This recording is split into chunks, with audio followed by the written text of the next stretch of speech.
Dimanche dernier, nous avons commencé la lecture d'un psaume. Nous avons eu un moment de partage dimanche dernier sur des textes bibliques au travers desquels le Seigneur nous a parlé durant l'année. Et nous avons lu le verset dans le psaume 37, verset 4. Alors, je vous invite à tourner dans psaume 37, verset 4.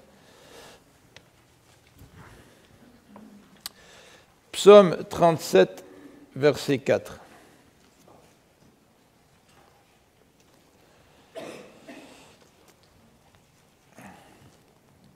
Nous avions souligné dimanche dernier dans ce psaume que nous sommes en présence du juste, des méchants et de Dieu. Et nous avons voulu dimanche dernier commencer à expliquer ce verset. Fais de l'Éternel tes délices, et il te donnera ce que ton cœur désire. Et nous avions dit que bien souvent, nous connaissons des versets bibliques sans toutefois toujours connaître le contexte. Et le contexte est important pour que nous puissions bien le comprendre. Et en tout cas, le contexte nous présente un contraste entre le juste et le méchant. Et ce psaume nous présente aussi l'intervention de Dieu dans la vie du juste et l'intervention de Dieu dans la vie du méchant. Et dimanche dernier, nous avions souligné que ce verset s'applique à un juste. Nous avons décrit qui était le juste, ce qu'il fait. On a décrit aussi, souligné l'importance de la loi dans la vie du juste. Et nous avions aussi vu que dans ce psaume, le juste, c'est celui qui se réfugie à l'Éternel, comme dit le verset 40. Alors quand on dit « fais de l'Éternel tes délices », cette parole s'adresse à quelqu'un qui est juste. Cette parole s'adresse à quelqu'un qui manifeste sa justice par qui il est et par son comportement. Ce verset s'adresse à quelqu'un qui serre la parole de Dieu dans son cœur. Ce verset s'adresse à quelqu'un qui se réfugie en l'Éternel. Donc, juste, on pourrait dire, en lisant ce verset, juste, fais de l'Éternel tes délices. Et dimanche dernier, nous avions aussi souligné que dans ce passage, dans ce psaume, le psalmiste lance des appels au juste. Et il appelle le juste à se confier en lui. Par exemple, au verset 3, « Confie-toi à l'Éternel, pratique-le bien ». Par exemple, au verset 5, il nous est dit, donc, « Recommande ton sort à l'Éternel, mets en lui ta confiance et il agira ». Ça, c'est l'appel qui est lancé au juste, à qui ce verset s'adresse. « Fais de l'Éternel tes délices ». On aime bien ce verset, mais on ne comprend pas nécessairement ce que ça veut dire « Fais de l'Éternel tes délices ». Mais « Fais de l'Éternel tes délices », ça correspond à un homme ou à une femme qui se confie en l'Éternel. Ça nous décrit un homme ou une femme qui agissent selon les principes de la parole de Dieu. Et ça correspond aussi à un homme ou une femme qui rejette certains comportements. Et nous avions vu dimanche dernier les comportements à rejeter. Par exemple, au verset 1er, « Ne t'irrite pas contre les méchants ». Et c'était assez providentiel parce que dimanche dernier, Maryse avait partagé un verset qui nous disait ceci, « Ne te réjouis pas quand ton ennemi tombe ou quand le méchant tombe. » C'est tellement facile de se réjouir lorsque nos ennemis qui nous font du mal, eh bien, Dieu les attrape dans le tournant, puis à un moment donné, ils tombent, ils payent pour leurs fautes. C'est tellement facile de se réjouir. Mais le juste, c'est quelqu'un qui ne se réjouit même pas du malheur des méchants ou de ses adversaires. Et le juste, c'est quelqu'un qui ne s'irrite pas contre les méchants. C'est quelqu'un qui n'envie pas le méchant. Et ça, c'est pas facile. Ça, c'est vraiment pas facile à rejeter ce genre de comportement.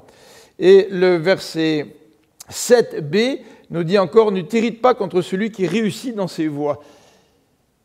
À plusieurs reprises dans l'Ancien Testament, nous pouvons lire le témoignage d'hommes justes qui regardent le comportement des méchants et pour qui le comportement des méchants est un comportement de succès.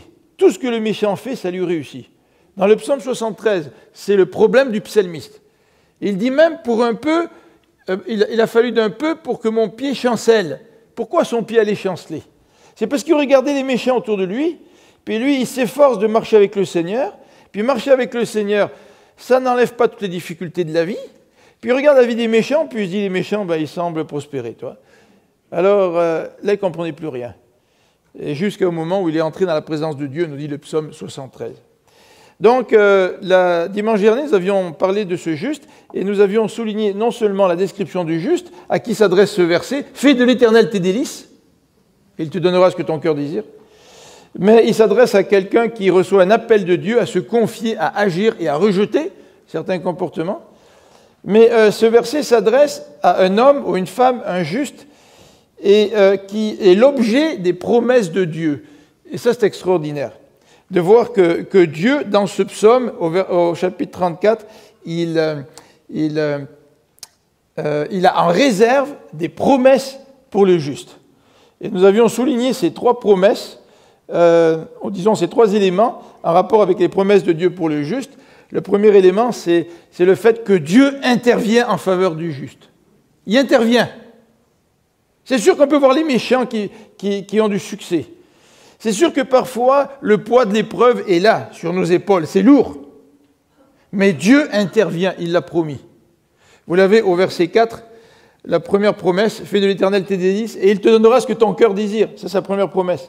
Regardez, au verset 6, « Il fera paraître ta justice comme la lumière et ton droit comme le soleil à son midi. » Je me rappelle le papa de Rosine, quand il est venu chez moi, il m'a raconté son témoignage.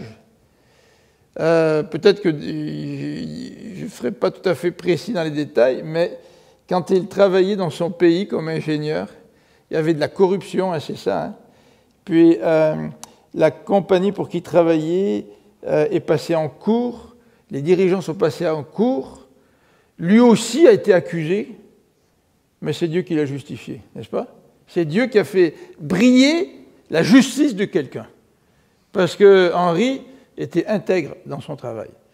Et il intervient en notre faveur. Vous avez aussi les versets 17 qui nous disent ceci. « L'Éternel soutient les justes », le verset 19 et aussi le verset 33. La deuxième promesse que nous avons soulignée dimanche dernier, c'est que Dieu protège et il sauve. Et encore une fois, nous avons plusieurs versets affichés à l'écran qui insistent là-dessus. Et le dernier élément, c'est que Dieu lui accorde le pays. On va revenir sur le pays tout à l'heure. Mais Dieu accorde le pays aux justes. Le pays, c'était le fruit de la promesse. Ça faisait partie de l'alliance. Alors, quand quelqu'un est fidèle à l'alliance, ben, Dieu remplit ses promesses contenues dans l'alliance. Et une des promesses, c'était d'habiter le pays promis. Alors, ce matin, j'aimerais qu'on regarde la deuxième partie, c'est-à-dire le méchant, les questions du méchant dans ce passage. Et c'est vrai que le comportement du méchant, le succès du méchant peut nous bouleverser. Le succès du méchant peut créer dans notre cœur le doute. Le succès du méchant fait en sorte que nous remettons en question notre fidélité même envers le Seigneur. Alors regardons un petit peu la description du méchant dans ce psaume 37 et on va lire les versets pertinents. Le méchant nous est d'abord décrit vraiment comme ayant du succès. Le méchant a du succès. Et au verset 7b, le texte nous dit « Ne t'irrite pas contre celui qui réussit dans ses voies, contre l'homme qui vient à bout de ses mauvais desseins. » Alors aujourd'hui, ceux qui accomplissent des prodiges nous disent que la détermination, c'est la clé pour accomplir nos objectifs. Vous vous rappelez cette Québécoise, je pense, Québécoise ou Canadienne, je ne me souviens plus, qui a traversé l'océan à la rame. Ça a duré combien? 3 mois, je pense? Même plus. Ce matin, en venant à l'église, j'ai écouté à la radio l'interview d'un homme qui a fait un projet ours polaire. Je ne sais pas si vous avez entendu parler de ça. Le gars, il a vécu 4 jours sans manger, par moins 25, ou je ne sais pas exactement où il était, parce que je n'ai pas pu suivre tous les détails. Et à la fin de l'interview, le gars de la radio lui dit « Quelle leçon as-tu tirée ?» Alors lui, il dit « La leçon que j'ai tirée, c'est qu'il faut être déterminé. Quand tu es déterminé, tu accomplis ce que tu veux. Le pire obstacle, c'est le doute. Quand tu doutes, il y a de fortes chances que tu ne puisses pas accomplir ce que tu veux accomplir. » Et c'est vrai que pour les méchants, c'est peut-être leur philosophie de vie. Ils sont déterminés à obtenir ce qu'ils veulent. Et bien souvent les méchants obtiennent ce qu'ils veulent. Mais le fait est toujours là, c'est qu'aux yeux de l'Éternel, ces hommes ou ces femmes sont tout de même des méchants. Mais en tant que serviteurs de Dieu, qu'enfants de Dieu, nous avons une perception du méchant. Et dans notre perception, ce qui ressort, c'est le succès. Le succès qui est mis en contraste avec les difficultés de notre propre vie, en tant qu'enfant de Dieu. Et évidemment, quand on voit le succès du méchant, eh bien, c'est tellement facile, comme dit le verset 1, d'envier ceux qui font le mal. Le verset 11 nous dit aussi, en parlant du méchant, qu'il jouit du pays dans la paix. Les misérables possèdent le pays et ils jouissent abondamment de la paix. Le pays, comme on a dit, c'est intéressant parce qu'il y a des promesses pour les justes dans l'Ancien Testament. Et une des promesses, c'est que le juste va jouir du pays. Alors nous, on est chrétiens du Nouveau Testament, on se dit, qu'est-ce que ça veut dire jouir du pays? Est-ce que ça veut dire que moi, je vais jouir du Québec dans lequel je vis? On essaie de trouver des correspondances, puis on a un peu de mal. Alors on se dit, mais qu'est-ce que ça veut dire jouir du pays? Dans l'Ancien Testament, le pays, comme je l'ai dit, ça fait partie de l'Alliance, l'ancienne Alliance. Hein? Et dans l'ancienne Alliance, si tu étais fidèle à Dieu, eh bien, tu allais pouvoir rentrer dans le pays promis, c'est ce qu'il avait dit à son peuple, et le peuple allait pouvoir demeurer dans le pays promis. Ça fait partie des termes de l'ancienne alliance. Et lorsque le peuple est devenu infidèle, eh bien, l'Éternel lui a dit, bien, tu vas subir le même sort que les peuples que tu as chassés de Canaan. Tu es infidèle, il y a des peuples qui vont te chasser de Canaan. Donc la correspondance dans l'alliance, elle est très très claire. Tu jouis du pays, ça veut dire que tu es juste. Tu es privé du pays, ça veut dire que tu es sur la malédiction de Dieu. Et là, face à ces termes de l'Alliance, le juste, il est troublé, parce qu'il se rend compte que le méchant, il jouit du pays. Il se rend compte que le méchant prospère dans le pays promis. Et là, il ne comprend plus rien, parce que dans sa perception, le juste regarde à ce qui saute aux yeux, et ce qu'il voit, c'est le succès du méchant et le fait que le méchant prospère dans le pays, qui est donc un des termes de l'Alliance. Entre parenthèses, aujourd'hui, le juste ne prospère pas dans le pays de Canaan, mais vous savez que le pays de Canaan, c'était une préfiguration du repos que Dieu nous donne. L'Épître aux Hébreux nous dit que lorsque nous devenons chrétiens, nous entrons dans le repos de Dieu. Et c'est vrai qu'il y a une dimension présente au repos et une dimension future. C'est-à-dire que lorsque nous allons être avec Dieu pour l'éternité, pour toujours nous serons avec lui en sa présence et nous allons jouir d'un repos éternel. Mais la Bible nous dit que quand on rencontre Dieu, que Dieu vient dans notre vie, déjà nous connaissons le repos spirituel avec Dieu, repos qui va déboucher vers un repos éternel en présence du Seigneur. Donc le méchant, c'est quelqu'un qui accomplit ses désirs dans ce psaume, c'est quelqu'un qui jouit du pays dans la paix, et comme nous l'avons mentionné aussi, mais au verset 35, verset que nous allons lire maintenant, c'est encore plus clair. « J'ai vu le méchant dans toute sa puissance, il s'étendait comme un arbre verdoyant. » Vous voyez ici, il est question d'une image qui, dans d'autres passages, s'applique aux justes, mais qui est appliquée aux méchants, c'est-à-dire celui de l'arbre verdoyant. Le psautier au chapitre 1er commence par cette image-là. Celui qui médite la parole de Dieu jour et nuit, il est comme un arbre planté près des courants d'eau qui donne son fruit en sa saison. L'image est reprise dans les prophètes aussi. Donc, vous voyez, la perception du juste peut être faussée quand il regarde à l'apparence ce que vit le méchant. Il a du succès, il accomplit ses désirs, il vit dans le pays, il est prospère. Par contre, le psaume nous parle aussi du comportement du méchant. Et le psalmiste veut rappeler à ses destinataires, aux gens pour qui il écrit le psaume, il veut leur rappeler que, au-delà des apparences de succès, même de bénédiction, au-delà de ces apparences, le méchant a un comportement. Et ce comportement est vraiment répréhensible. Et c'est un petit peu ce qui se passe aujourd'hui au Québec. Quand on dénonce la corruption, pendant un certain temps, on regarde le méchant, puis le méchant, il semble avoir du succès.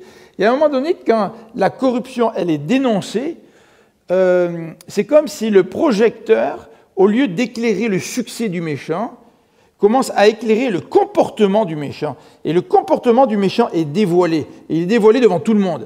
Et il ne faut pas l'oublier, ça. Il ne faut pas oublier le comportement du méchant et ne pas garder notre vision sur simplement le succès apparent du méchant.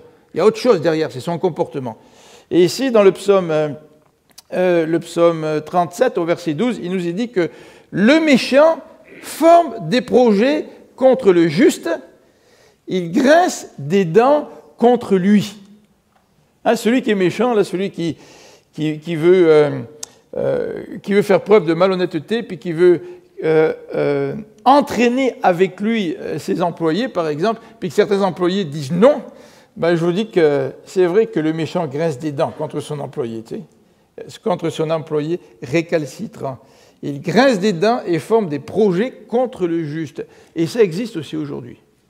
Il y a plusieurs années, j'ai lu les psaumes sans avoir cette conscience de la présence du méchant dans la société. Je me disais, nous, au Québec ou en Occident, on ne vit pas dans certains pays où l'exploitation du pauvre est beaucoup plus répandue qu'aujourd'hui. Mais après tout ce qu'on a vécu au Québec durant ces derniers temps, après tout ce dont on parle, je relis les psaumes puis je me dis, oui, c'est vrai, la réalité du méchant, elle est aussi très contemporaine. Elle est encore peut-être beaucoup plus présente dans notre vie que nous pouvons le réaliser. Donc le méchant, il complote contre le juste. Et le verset 32 est encore beaucoup plus fort, car il nous dit « le méchant épie le juste ». C'est-à-dire qu'il est en train d'observer le juste un petit peu comme un animal de proie qui épie sa proie puis qui attend le bon moment pour y sauter dessus. Le comportement du méchant peut être extrêmement violent envers le juste. Et c'est peut-être ce qui nous fait peur et qui nous empêche d'être conséquents et de tenir ferme dans des situations où le compromis nous est offert. Nous avons peur. Nous avons peur de la réaction du méchant. Et le méchant peut être très méchant. Il nous suffit de penser à Daniel, l'épisode de Daniel, lorsque les méchants épiaient Daniel. Parce que Daniel était en train de prier, tourner vers Jérusalem 3 fois par jour, et que le roi avait promulgué un édit qui interdisait ce genre d'adoration-là. Alors les gens, les méchants qui étaient jaloux de Daniel, l'observaient pour pouvoir trouver un moyen de l'accuser devant le roi et de le faire jeter dans la fosse au lion. Le méchant épie le juste. Et le verset 14 et le verset 32 nous disent la raison pour laquelle le méchant épie le juste et la raison pour laquelle il complote contre lui. Le verset 14 nous dit « Les méchants tirent le glaive, ils bandent leur arc pour faire tomber le malheureux et l'indigent, pour égorger ceux dont la voie est droite. » Le but du méchant, c'est de tuer le juste, c'est de se débarrasser du juste. Le juste, il est encombrant pour un méchant. Le juste, c'est un grain de sable dans la sandale du méchant. C'est fatigant, un grain de sable. Hein? Vous avez déjà eu des grains de sable pendant l'été, là? Puis on marche pas longtemps avec un grain de sable dans notre chaussure. Hein? On enlève la chaussure, puis on s'en débarrasse tout de suite. Et le méchant veut se débarrasser du juste. Et c'est la raison pour laquelle le juste, qui veut rester intègre, il a un combat à mener. Et que pour mener ce combat, il ne doit pas regarder simplement à l'apparence, le succès apparent du méchant. Mais il doit se rappeler du comportement du méchant, il doit se rappeler qu'il y a un combat à mener. Et que dans tout combat, il y a des blessures. Dans tout combat, il y a des souffrances. Et peut-être que nous ne voulons pas le combat aujourd'hui, parce que nous ne voulons pas les blessures, nous ne voulons pas les souffrances. Mais vous vous rappelez, Marie-France, dimanche dernier, quand on a partagé les versets, elle a dit que le verset qui l'avait touché, c'était le verset qui revenait dans notre étude sur les 7 églises de l'Apocalypse. « Au vainqueur, je lui donnerai. » Et vous avez toutes les promesses qui sont énumérées pour chacune des églises. Aux vainqueurs, je donnerai. Voulons-nous être des vainqueurs? Voulons-nous combattre? Mais je ne peux pas combattre dans le doute. Il faut que je regarde beaucoup plus loin que le succès apparent du méchant. Le verset donc 32 nous dit « Le méchant épie le juste et il cherche à le faire mourir ». Dans la description du méchant, le psalmiste va nous parler de leur échec. Et c'est vrai que le discernement que Dieu nous donne, c'est une capacité à voir au-delà de ce qui est superficiel. Les gens qui ont du discernement, ils voient au-delà des apparences. Ils voient au-delà de ce que la plupart des gens perçoivent. Et le discernement spirituel consiste à discerner, à percevoir ce qu'il y a dans le cœur des gens. Vous savez, quand vous voulez aider quelqu'un, quand vous voulez aider quelqu'un à grandir dans sa vie chrétienne, à faire le point dans sa vie chrétienne, à peut-être changer dans sa vie chrétienne, cette personne vous parle, vous interréagissez avec elle, et petit à petit, vous arrivez à voir, à comprendre quel est le vrai problème. Et ça fait partie du discernement. Ce n'est pas quelque chose qui est magique, qui vient nécessairement comme ça. Ça prend une démarche, ça prend de la prière, ça prend une expérience, bien sûr. Mais en ce qui a trait aux méchants, le psalmiste veut que nous puissions avoir du discernement pour voir au-delà de l'apparence. Et il nous dit, le méchant, c'est celui qui fait face à l'échec. Et en quelque sorte, il s'en va directement contre un mur. Mais ça ne rend pas compte. Et peut-être que même nous, en tant que chrétiens, nous ne comprenons pas vraiment que le méchant s'en va directement vers un mur.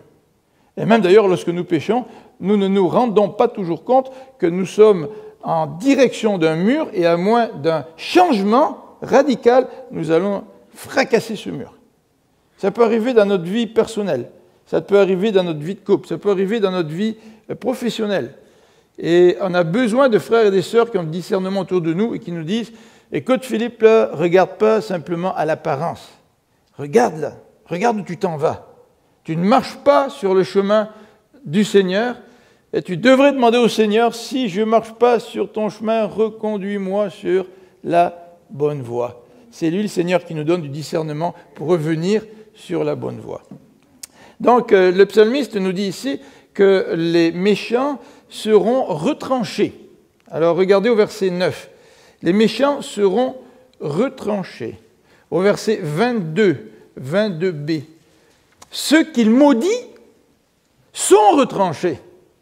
C'est tellement sûr qu'ils vont être retranchés que le psalmiste emploie le présent, même si ce n'est pas encore fait. Même si les méchants prospèrent, le psalmiste dit, ils sont retranchés, c'est déjà fait. C'est tellement sûr que c'est déjà fait. Le verset 28 nous dit, le 28b, la postérité des méchants est retranchée. Et le verset 38 encore, les rebelles sont tous supprimés, la postérité des méchants est retranchée. C'est tellement difficile pour nous de discerner l'échec du méchant. On est tellement impressionné par son succès.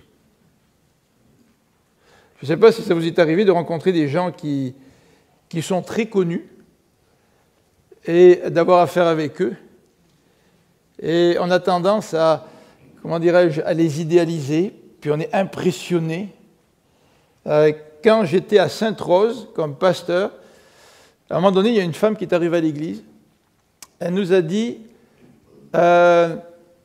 chaque jour quand j'allais travailler, je passais devant l'église de Sainte-Rose. Et un soir, quand je me suis endormi, j'ai rêvé à l'église. Et je me suis réveillé le lendemain matin, je me suis dit, il faut que j'aille à l'église. Elle est venue à l'église. Puis cette dame, c'était la sœur de Anne Kirouac, son nom de fille, vous connaissez, Anne Renée. Et Anne Renée était aux États-Unis, elle s'est convertie aux États-Unis. Et après, elle a déménagé au Québec. Et elle est au Québec maintenant, pour être plus près de ses petits-enfants.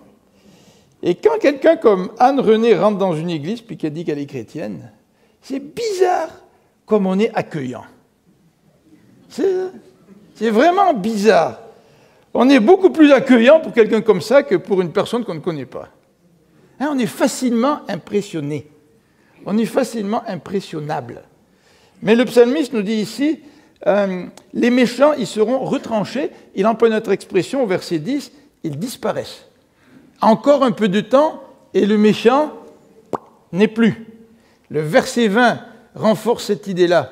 Les ennemis de l'Éternel, les méchants périssent, les ennemis de l'Éternel comme les plus beaux pâturages. Ils s'évanouissent en fumée. C'est ça la destinée du méchant. Verset 36, il a passé et voici, il n'est plus. Je le cherche et il ne se trouve plus. Verset 38 nous dit aussi, donc on l'a lu, les rebelles sont tous supprimés, la postérité des méchants est retranchée. Et le psalmiste va encore beaucoup plus fort dans les expressions qu'il emploie. Au verset 15, il nous dit les méchants meurent. Leur glaive, leur arc qu'ils avaient bandé pour tirer sur les justes, ben il nous dit leur glaive entre dans leur propre cœur et leur arc se brise. Dieu va faire mourir le méchant. Le verset 17, les bras des méchants seront brisés. Qu'est-ce que ça veut dire, ils seront brisés? Ça veut dire qu'ils ne pourront plus faire le mal. Tu agis avec tes bras, hein, c'est un symbole dans l'Ancien Testament. Le verset 20 aussi nous dit, les méchants périssent, les ennemis de l'Éternel comme les plus hauts pâturages, ils s'évanouissent donc en fumée. Fais de l'Éternel tes délices, et il te donnera ce que ton cœur désire. Alors là, on peut voir un petit peu le contexte. Il y a une opposition entre le juste et le méchant. Et le juste n'a pas toujours la bonne perception. Mais pour obtenir ce que son cœur désire, le juste doit corriger sa perception. Et là, quand le juste corrige sa perception, notamment vis-à-vis du méchant, et qu'il se tourne vers Dieu et qui fait de Dieu ses délices, Dieu va lui donner ce que son cœur désire. Alors en conclusion, j'aimerais donc insister un petit peu sur ce verset 37, verset 4 du chapitre 37 des psaumes, en parlant rapidement des désirs de l'homme. Vous savez qu'il y a des désirs qui sont illégitimes. Et quand on dit « fais de l'Éternel tes délices », il te donnera ce que ton cœur désire, le psalmiste ne parle pas de désirs illégitimes. Il y a des désirs et des besoins qui sont légitimes. Regardez ce que nous a dit André tout à l'heure. Quand il a tout perdu à un moment donné, il crie au Seigneur pour avoir 30 $ pour de quoi manger. C'est pas légitime de pouvoir manger quand tu as faim. Et le Seigneur nous dit qu'il veut répondre à nos besoins, il veut répondre à ce que notre cœur désire. Mais malheureusement, ces désirs, il y a des obstacles. Et parfois, dans ces désirs que nous avons, l'obstacle, c'est le méchant. Parce que le méchant nous présente une description de succès apparent, et nous sommes tentés à calquer nos désirs sur ceux du méchant, à envier les méchants. Regardez au verset 1er, « N'envie pas ceux qui font le mal ». Donc le juste, Dieu va répondre à ses désirs, mais si ces désirs sont calqués sur une envie envers le méchant, Dieu ne répondra pas à ces désirs-là. Donc le juste a besoin de corriger sa perception. Il a besoin d'être juste, de vivre sa justice, de corriger, d'avoir une bonne perception du méchant et de se tourner vers Dieu pour que Dieu puisse répondre à ses désirs. Ce verset 4, ce n'est pas un marchandage avec Dieu ou une manipulation en disant « Écoute Seigneur, je vais faire de toi mon délice ou mes délices parce que ce qui est plus important pour moi, c'est ce que mon cœur désire. » Donc, faire de l'Éternel mes délices devient en quelque sorte un prétexte ou un moyen pour arriver à un but ultime, que mon but ultime, ça soit mes désirs.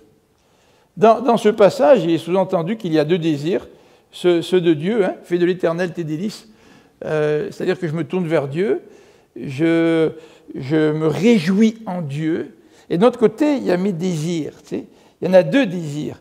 Et la tendance, elle serait de vouloir satisfaire nos désirs en utilisant un moyen. Donc, je fais plaisir à Dieu, je prends plaisir à Dieu dans le but de satisfaire mes désirs. Vous savez, les enfants sont bons là-dedans. Hein. Puis on leur dit aux enfants, écoute, là, tu voudrais aller au dépanneur, ben, il faudrait que tu fasses la chambre. Tu sais. Puis comme par miracle, pouf, la chambre elle est faite. Tu sais. Alors que ça prend plusieurs jours et que la chambre n'est même pas faite. Et en quelque sorte, l'enfant comprend très bien que s'il fait un plaisir, c'est comme un genre de marchandage, il va obtenir ce que lui, il veut. Mais dans ces cas-là, son désir à lui n'est pas en cause. Et le désir des parents est un outil pour un but ultime. Et dans ce verset, le but ultime n'est pas de satisfaire mon désir, le but ultime est de se réjouir dans l'Éternel. C'est une relation d'amour et de confiance qui nous est décrite dans ce psaume. Une relation d'amour avec Dieu. Je prends plaisir en Dieu. C'est un petit peu comme les amoureux qui prennent plaisir l'un envers l'autre. Ils sont assis l'un en face de l'autre. Et puis, s'il y a des membres de la famille à côté, ils ne les voient pas, tu sais. Ils sont tellement connectés l'un à l'autre. Puis, ils ont tellement les yeux dans la graisse de bine, tu sais. Ils ne voient plus rien. Ils prennent leur plaisir l'un... Rachel, je vois qu'elle passe son bras à côté d'Alex. Ah, c'est beau. Prendre son plaisir, c'est une relation d'amour. Là, elle va dire, oh Philippe, il est terrible. C'est une relation d'amour, c'est se réjouir en Dieu. Dans notre présentation de vision d'église ou de mission d'église, vous vous rappelez qu'est-ce qu'on a dit? On voudrait qu'à l'église de l'île Jésus, on puisse avoir une passion pour Dieu, une passion pour l'église, une passion pour le monde. Si nous n'avons pas de passion pour Dieu, nous n'aurons pas de passion pour l'église. L'église, c'est nous, hein, ce n'est pas un bâtiment. Hein. Si nous n'avons pas de passion pour Dieu, nous n'aurons pas de passion pour ceux qui ne le connaissent pas. Est-ce que nous prenons réellement plaisir en Dieu? Est-ce que nous lui faisons confiance? À plusieurs reprises dans ce psaume, il est question de confiance, comme au verset 5. Recommande ton sort à l'Éternel. Mets en lui ta confiance. Il y a des gens qui mettent leur vie entre les mains de quelqu'un d'autre. Il y a des soldats, il y a des policiers qui mettent leur vie entre les mains de leurs camarades. Ils ont confiance. Est-ce que nous avons ce genre de confiance envers notre Dieu? Et savons-nous que Dieu va réellement répondre? Savons-nous que si nous avons une relation d'amour avec lui et que nous nous réjouissons en lui, savons-nous que Dieu va répondre et que nous n'avons plus à nous inquiéter, nous dit Matthieu. Toutes ces choses vous seront données si vous cherchez d'abord le royaume de Dieu. Prions ensemble.